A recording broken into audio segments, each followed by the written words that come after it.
Good morning from the Protos newsroom.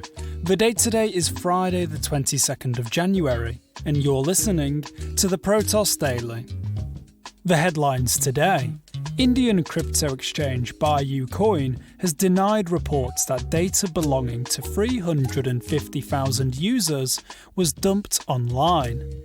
A small group of Ethereum miners is gaining support in its battle against the controversial EIP 1559 update, and Bit Digital has issued a press release as it continues to battle allegations that it defrauded investors.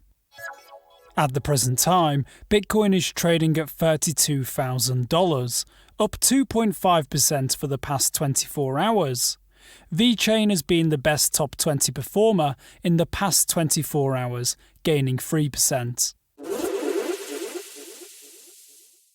The CEO of Indian crypto exchange BuyUcoin has denied reports that personal data belonging to every one of its 350,000 users was leaked to the dark web. Reports this week claimed that the platform was the victim of an attack by a group known as Shiny Hunters that saw 6 gigabytes of stolen data, including email addresses, passwords, passport numbers, bank details, and deposit histories dumped onto an online database. However, a BuyUcoin statement released on Thursday tells a different story. Shivam Thakral claims hackers stole no user details, and that experts are confusing the alleged heist with an incident in mid-2020 involving just 200 pieces of dummy data. Oddly, claims of this most recent attack involving a full database of BuyUcoin customer data were backed up by local firms Keeler Research and Strategy Limited, who have disclosed leaks perpetrated by Shiny Hunters.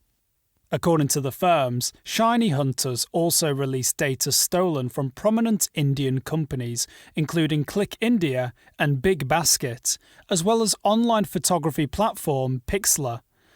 But, unusually for hacks like this, BuyUcoin's alleged hacker didn't demand a ransom to keep the data off the dark web, instead choosing to dump the data online for free.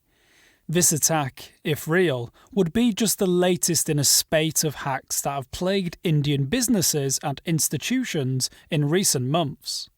In August last year, a security flaw in JustPay saw details of thousands of digital payments leaked online, and in October, hackers infiltrated the personal website of Indian Prime Minister Narendra Modi. A small group of Ethereum miners is calling on subscribers to move away from pools that support a controversial new update they say will cut into their bottom line. 8 Ethereum mining pools, totaling around 30% of the network's hash rate, have joined mining consortium Flexpool in condemning the proposed EIP 1559 update, and are asking subscribers to the likes of Sparkpool and F2 Pool to jump ship.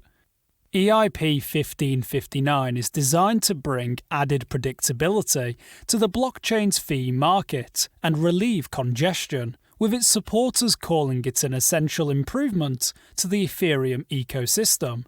However, the update would involve major changes to the way in which miners receive rewards and would see transaction fees burned rather than passed on to them. This, according to Flexpool, is, quote, robbing miners to inflate the price of Ether for rich speculators.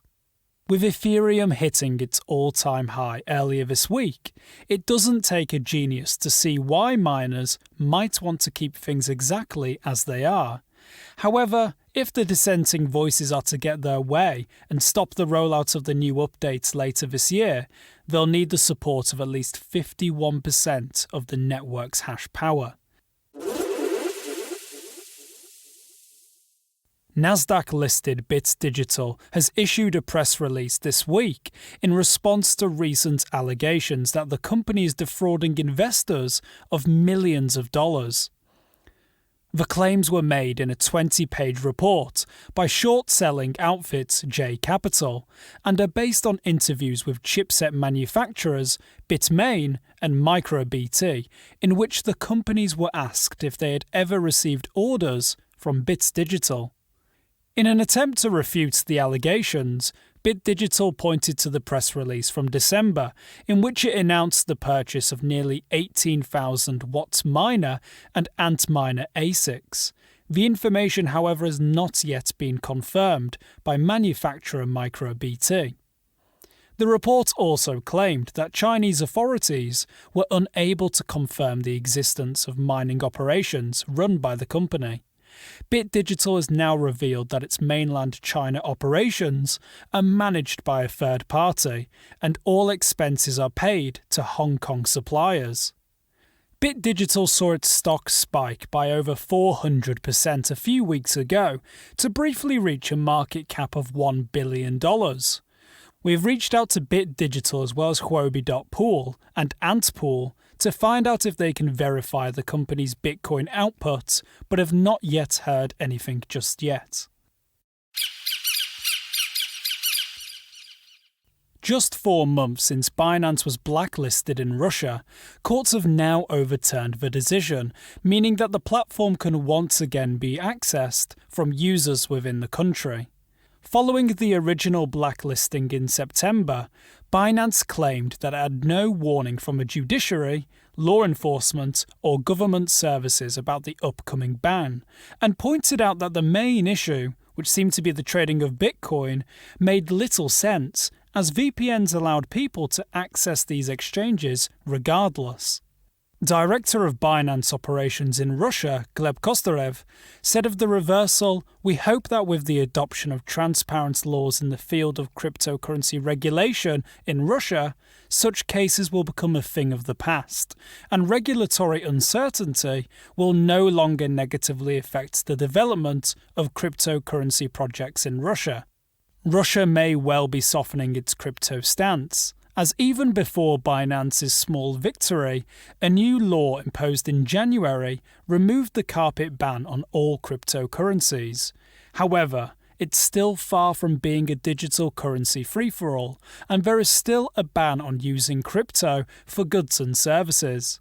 And since the addition of the Digital Financial Assets and Digital Currency Act in 2020, a host of regulations were put in place, including the need to declare all cryptocurrency purchases to their tax authorities. Korean crypto exchange UpBit has launched in Thailand after successfully obtaining the necessary approvals and documentation from the Thai Securities and Exchange Commission. This announcement comes as the biggest Thai crypto exchange, BitCub, is experiencing problems with customers after it suffered prolonged outages during recent market fluctuations. BitCub reportedly handles over 95% of the local crypto trades and saw an increase in its popularity last year after Bitcoin Co., at the time the most popular platform in Thailand, closed down at the end of 2019. This is the third international expansion for the exchange after it opened offices in Singapore and Indonesia, making it one of the most influential platforms in the region. Thank you for listening. To stay up to date with the latest from the world of crypto, make sure you subscribe to the Protoss Daily on Spotify, Apple Podcasts, and all other major podcast providers.